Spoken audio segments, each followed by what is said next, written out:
Bayangkan tahun 2026. Anda bangun pagi, tetapi bukan suara alarm yang menyambut Anda, melainkan laporan profit yang sudah dikerjakan semalaman. Jensen Huang, CEO Nvidia, baru saja melemparkan bom waktu ke dunia korporat. Ia memprediksi bahwa dalam waktu dekat, populasi pekerja digital atau AI agents akan berjumlah 100 kali lipat lebih banyak dibandingkan populasi manusia di bumi. Ini bukan lagi fiksi ilmiah atau sekedar wacana film Hollywood. Ini adalah tsunami ekonomi yang sedang terbentuk di depan mata kita. Pertanyaannya bukan lagi apakah ini akan terjadi, melainkan di sisi mana Anda akan berdiri ketika ombak ini menghantam. Apakah Anda akan tersapu atau Anda yang akan berselancar di atasnya? Selamat datang di era bisnis hantu. Sebuah istilah baru yang mungkin terdengar menyeramkan bagi penganut manajemen konvensional. Mengapa disebut hantu? Karena jika Anda masuk ke kantor pusat perusahaan bernilai miliaran dolar ini, Anda tidak akan menemukan satupun karyawan manusia yang sedang mengetik di kubikel. Tidak ada departemen HRD, tidak ada drama air galon habis, dan tidak ada rapat evaluasi yang membuang waktu. Bisnis hantu adalah entitas perusahaan yang dijalankan sepenuhnya oleh orkestrasi bot cerdas atau autonomous AI agents.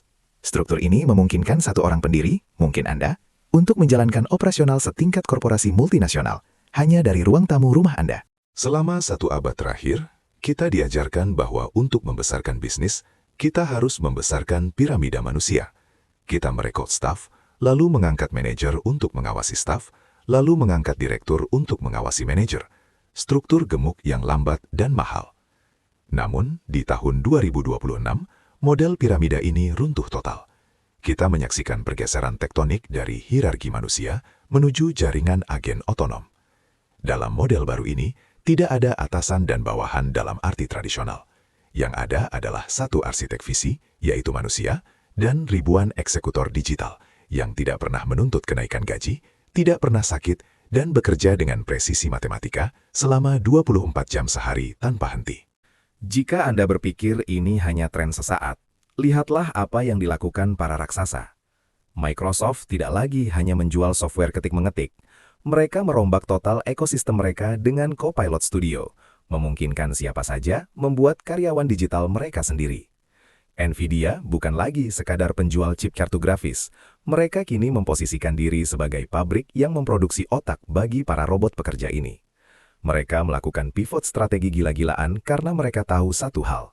Komoditas paling berharga di masa depan bukanlah minyak atau data, melainkan intelijensi yang dapat melakukan tindakan. Mereka sedang membangun infrastruktur agar Anda bisa mempekerjakan ribuan agen AI dengan biaya langganan bulanan yang lebih murah dari secangkir kopi premium. Lantas, apa bedanya ini dengan ChatGPT yang biasa Anda pakai? Perbedaannya adalah otonomi. Chatbot hanya menjawab jika ditanya. Agen otonom? Mereka memiliki inisiatif. Mereka memiliki 3 komponen utama. Persepsi untuk melihat data pasar, memori untuk mengingat strategi bisnis Anda, dan yang terpenting, aksi untuk mengeksekusi tugas. Bayangkan sebuah bot yang Anda beri perintah sederhana. Tingkatkan penjualan produk A sebesar 20% bulan ini. Agen tersebut akan secara mandiri meriset tren, mendesain iklan, mempostingnya di media sosial, membalas komentar pelanggan, hingga memproses transaksi.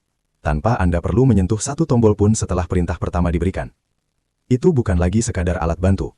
Itu adalah mitra kerja. Santai. Mari bicara angka. Karena bisnis adalah tentang matematika. Mempekerjakan satu tim pemasaran yang terdiri dari content creator, copywriter, dan data analis bisa menelan biaya ratusan juta rupiah per bulan, belum termasuk asuransi dan pajak. Dengan armada agen AI, biaya tersebut bisa ditekan hingga kurang dari 5 juta rupiah per bulan dengan output produktivitas 10 kali lipat lebih tinggi. Margin keuntungan yang dulunya hanya 15-20% dalam bisnis tradisional bisa meledak hingga 80-90% dalam model bisnis hantu ini. Ini adalah efisiensi brutal yang akan mematikan kompetitor yang masih bersikeras menggunakan cara-cara lama yang lambat dan mahal. Perubahan ini menuntut evolusi peran Anda. Anda tidak bisa lagi menjadi operator yang sibuk mengurus hal teknis. Anda harus naik level menjadi the orchestrator atau sang konduktor. Tugas Anda bukan lagi menulis email atau membuat laporan. Tugas Anda adalah mendesain sistem, menentukan tujuan strategis, dan membiarkan armada hantu Anda yang mengeksekusinya. Tantangan terbesar di tahun 2026 bukan lagi bagaimana cara mengerjakannya, tapi apa perintah yang tepat untuk diberikan. Kualitas pertanyaan dan visi Anda akan menjadi satu-satunya batasan bagi pertumbuhan bisnis Anda. Tahun 2026 sudah di depan mata. Gelombang otomatisasi penuh ini tidak akan menunggu kesiapan Anda. Mereka yang mengadopsi teknologi agen otonom hari ini sedang membangun fondasi kekaisaran bisnis masa depan yang tak tergoyahkan.